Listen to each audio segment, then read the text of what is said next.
So today we're going to continue doing graphs of equations. So we know you basically know how to plot points, find y's. Just plug in x, you can find a y, right? We're going to talk about what the intercepts are of the graph, the different symmetries a graph can have, and the equation of a circle. Okay, so that's the main gist for today. So, sketching a graph by points. So you can plot points. You can always make that little T-chart and get a whole bunch of points and plot, right? You need to be very careful to make sure you're plotting enough points. So if you have a line, you only need 2 points, this point and this point. You should always graph a third to make sure you have it right. But the more complicated ones, you need multiple points. Here's an example of 3 different graphs that these are the 4 points that were on the T-chart.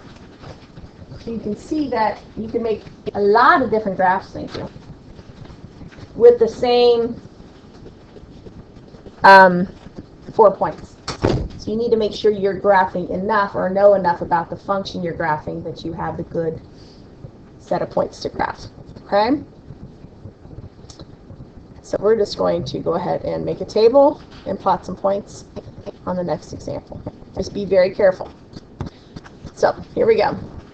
What kind of function do we have? What do we know about this already? It's a quadratic, right? We can tell that because the degrees of 2, it's an x squared.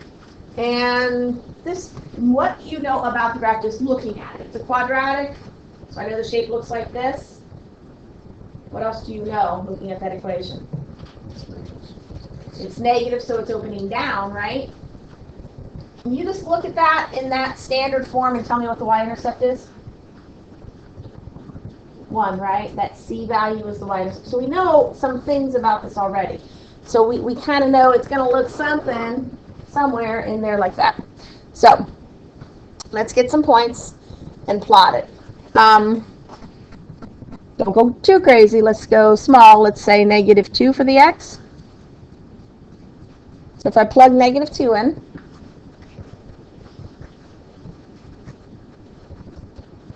what do you get? Let's do it in our brain here. What's -2 squared? 4. So I have -4 plus 2 times -2 is another -4. I'm at -8 plus 1 is -7. If I plug in -1, -1 squared is 1. So we have a -1 plus 2 times -1 is -2. -1 and -2 is -3 plus 1 is -2. If I plug in a 0, we already said that y-intercept is a 1. That's the easy one to plug in. If I plug in a 1, I have -1 plus 2 is 1 plus 1 is 2. If I plug in a 2, it's -4 plus 4 is 0 and 1. And you can plug in a 3 if you want. That might be enough points. We may not need it. So -9 plus 6 is -3 plus 1 is -2. And then you're just going to graph those.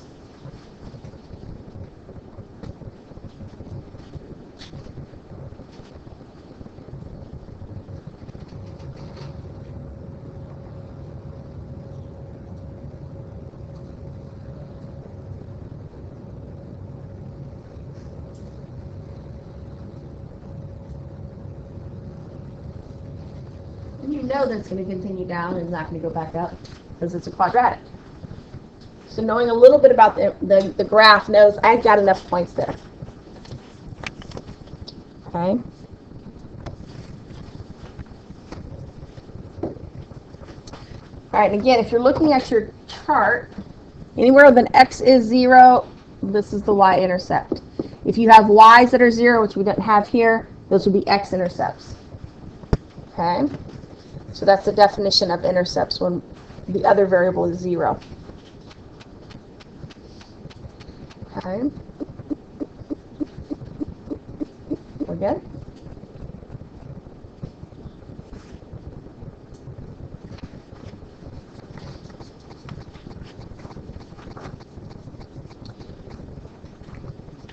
Okay, we're going to find some x and y intercepts. And the easiest way to find an x-intercept is to plug in a 0 for the y, and to find a y-intercept, you plug a 0 in for the x. Okay, so let's look at this guy. So we have y equals 2x squared plus 3x minus 2. So the y-intercept is easy, and you can show the work if you'd like.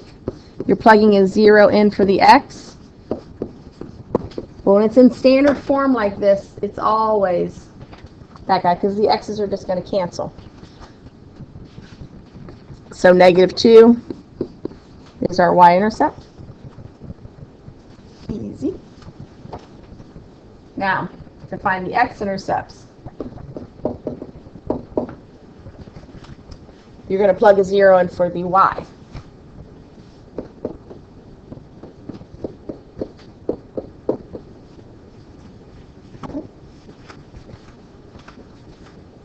Now, to solve this, there's a variety of things you can do. What's one? What's one thing I can do to solve for x there? Pardon? Factor it, right? You can always factor it. Not always factor it. You can try to factor it. What else can you do? What's always a given? Quadratic formula. Okay? Quadratic formula will solve any quadratic. Whether it's real x-intercepts, imaginary x-intercepts, rational x-intercepts. Can you use like the box method? Okay, the box method is factoring. Just to let you know. Okay? So everyone's, depends on who your teacher was, whether you do box method or whether you just say it's factoring. I don't normally do the box method in here, just let you know.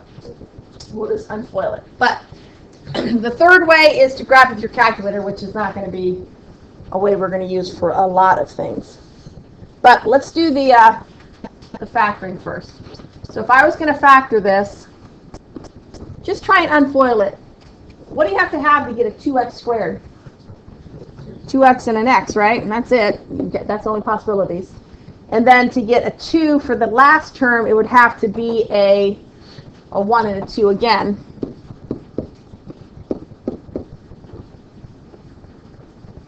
And please, factoring involves, you can eyeball it, but so you get used to doing that. Your outside and your inside together have to, in this case, subtract to that middle term.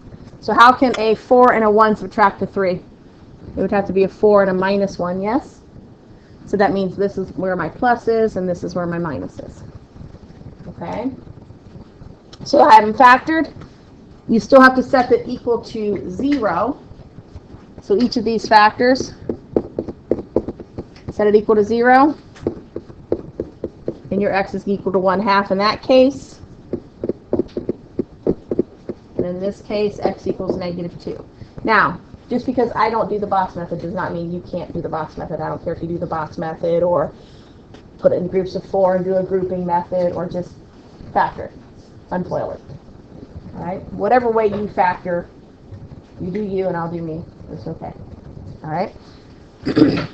Quadratic formula always works. Does anybody know how you can use part of the quadratic formula to determine if you can factor something?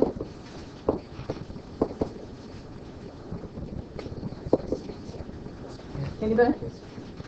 You look at the discriminant and then you see if it's a perfect square. Perfect. If the discriminant, if just this underneath, this b squared minus 4ac, if this guy equals a perfect square, it can be factored. So if you're looking at a quadratic and you've been struggling to factor it and you can't get it with your box or whatever, try that. It might just be prime or it might have irrational roots. So 25 is a perfect square, so we can factor this. So -3 plus 5 divided by 4, -3 minus 5 divided by 4. So that's 2 over 4 is 1/2, and -2. So you're going to get the same answers, guys. Okay? But that quadratic formula, it's so important to know, because you will get to quadratics. You know, this one's nice. It does this. Right? But if you had one that did this, you won't be able to factor it because the roots are imaginary. Okay, so the quadratic formula will give you those imaginary roots. That was my fun. My sister probably let me know. My mom's at the hospital or something.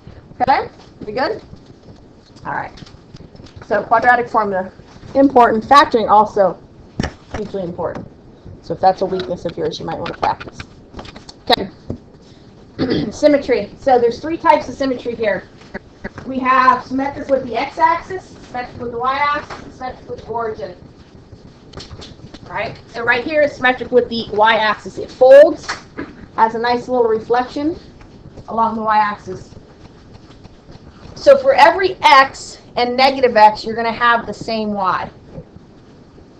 So if I put in a negative 3, I get a positive 9, for instance, and I put a positive 3, and I still get a positive 9. Right? It's going to give you that sideways symmetry. To check, you're going to replace x with negative x. If it gives you the same function, it's symmetric with the y-axis. Okay?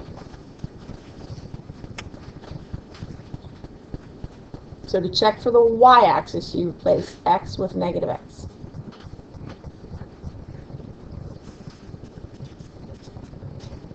And symmetry is kind of an important thing to realize or recognize. It saves you from graphing a lot of extra points. Because you know if it's symmetric with the y-axis, you only really have to graph positive x's and then you can reflect every point, right? Saves you time, okay?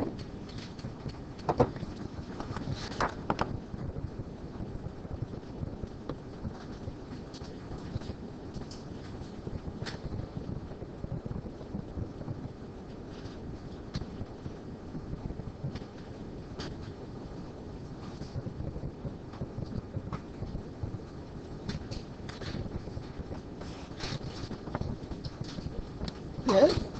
Okay, with respect to the x-axis, it's just the reverse. So you have a positive and a negative y that will give you the same x. So to check for symmetry with respect to the x-axis, you replace your y with a negative y. And if it gives you the same function, it's symmetrical. And actually, I misspoke. Are these functions? If it's symmetrical to the x-axis, it can be a function. No, these aren't functions. Okay? So you would, in the equation, replace a y with a negative y.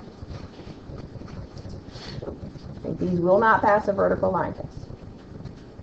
Are not a function.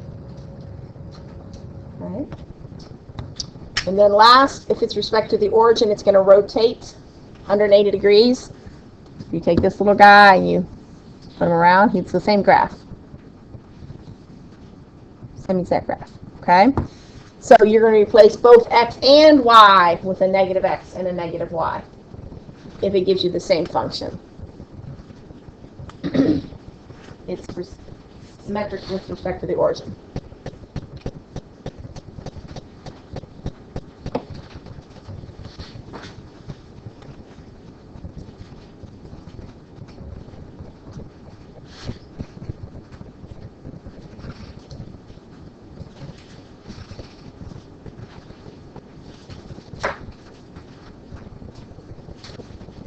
So if you remember from maybe Algebra 2 or regular pre-calc, if it's symmetric with the y-axis, we call it an even function. If it's respect to the origin, it's an odd function. Okay, so there's special names for those. We'll just stick with it's symmetric with respect to whichever it's symmetric with. Okay. These aren't all functions. So, let's try. Prove whether the following equations have symmetry to the x, y, or origin. Or none. Could be none. Okay, so let's walk through this one. If I'm going to do the x first, what am I changing if I'm checking for x? The y. So it's going to be x squared minus negative y squared equals 1. When you square a negative, it just pops back to a positive.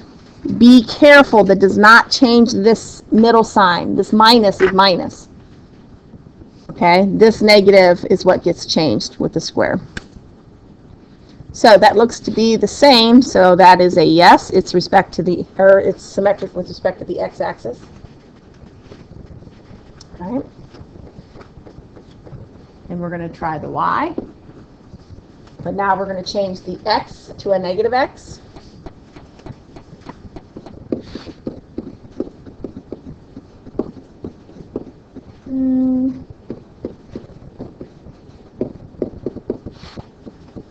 That's also a yes. Well, those are both yeses. I'm pretty sure this is also going to be a yes. I'll go ahead and show you.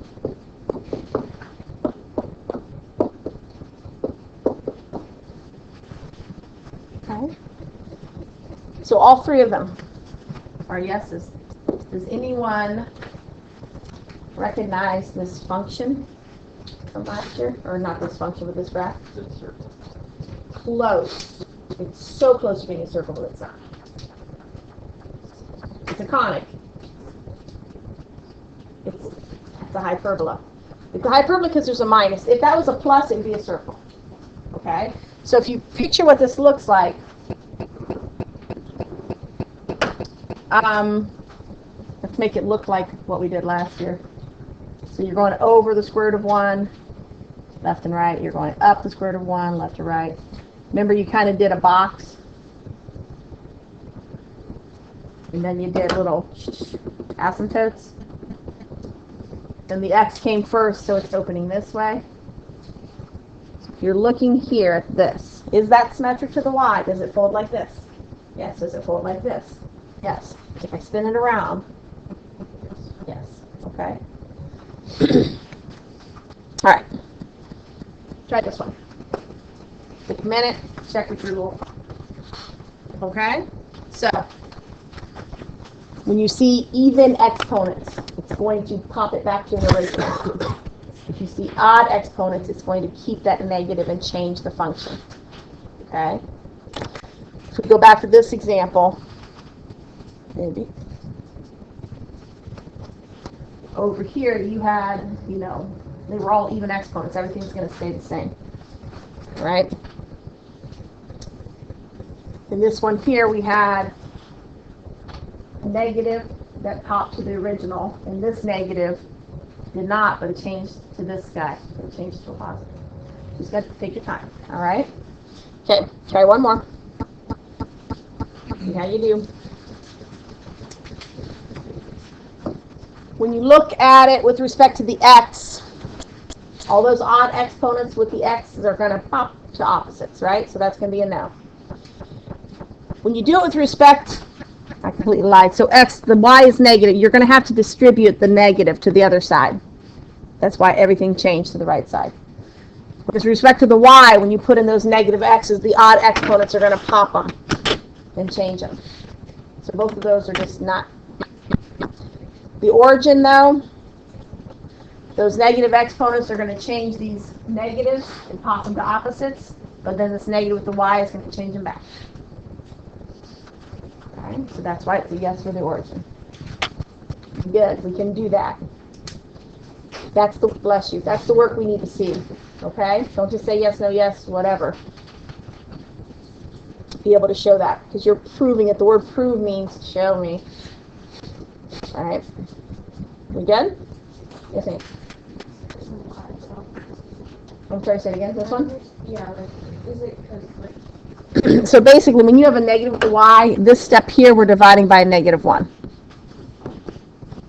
So, yeah, not that part, why their nose and why. okay, so if it does not go back to this original equation, it's a no. Okay? I don't understand how you got a no for the y. How did you do that? Okay, so we put a negative x in here. To an odd power, the negative is going to stay, which means negative times negative makes positive. Okay? So anytime there's an odd power, that negative actually kind of multiplies to whatever's in front. Okay? Make sense? Ask your questions, guys. Because those little things, if you don't ask the question, whole chapter's going to be ugly. Right? Ask it. Because if you have the same question, 3 other people have, they're just being quiet. Okay? We good?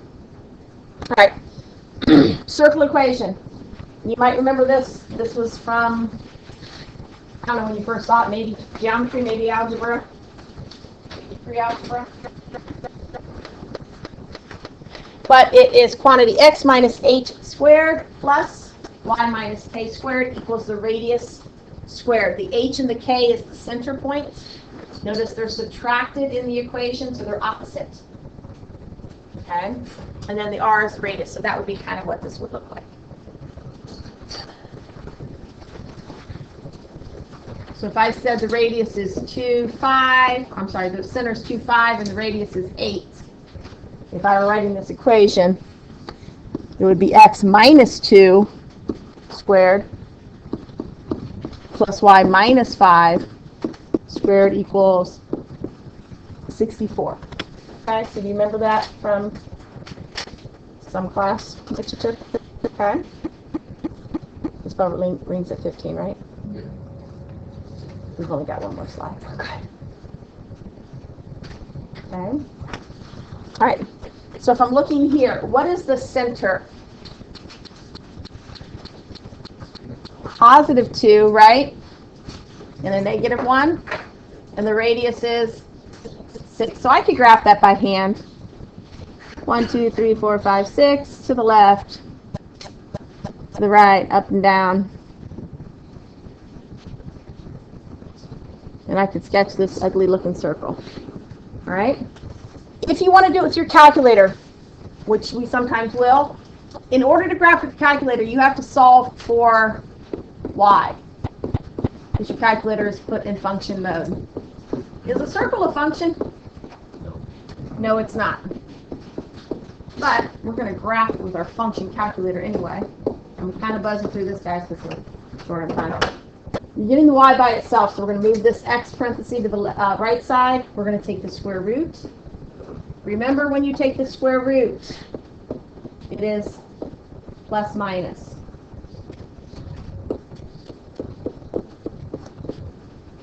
And then our last step would be to subtract the 1. So if you were to graph this with your calculator, and you can play with that later. I'm just going to bring mine up, of course.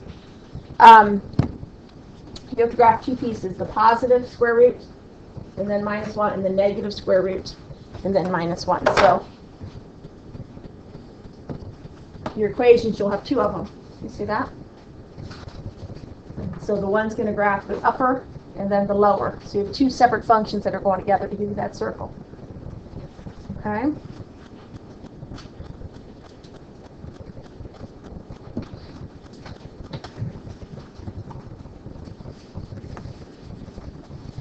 All right, so you're graphing 2 separate ones. But you got to be able to solve for y. That's the important part. Okay, so you have Math Excel. It is due on Thursday, the 29th, before your big weekend. Okay? You good?